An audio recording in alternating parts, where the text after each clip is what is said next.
mag-change power na ta kay sulit ko may atong gamit at change power na. O na nato ay inverter. Pila kasi kas na siya. Mag-counting siya dito. Tapos on para automatic na on no. Solar na. So atong battery day nag 14.2 na no. 14.2.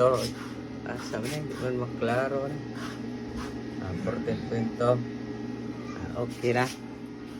Full na siya, full charge na. Ating battery kay gamay lagi 108 sila. Ano siya? Naka solar pod. Okay, let's go. Atong ko ano, panawa.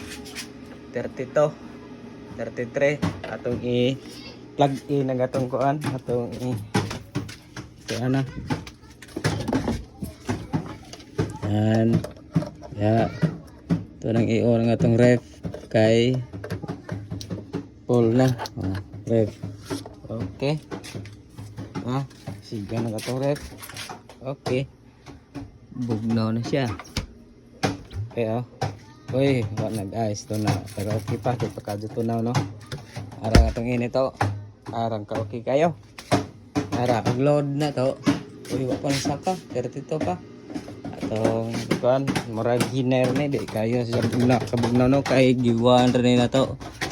Atong number 1 ra na atong 3.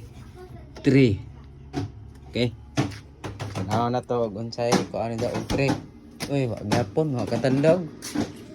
Katandog sa kilowatt to. 32 ra gihapon. 31. Okay, di kadyo mo kuan atong rate no. Kayo mo kaon og mudi ka mo consume ara naka 3 na atong tan-aon sa atong cellphone og nag-discharge ba irita sa app sa kuan kay wa man tay kuan DC naka-standby. So ang gikuan ra sa kuan sa atong ref o mga appliances ang gikan ra sa dire sa panel. Nasa solar panel pwede joy sa solar panel dito no. Okay kayo naka-standby ang atong battery naka-standby. So ang i-consume ra ni ang gikan ra sa panel. Okay kayo no. Thank you.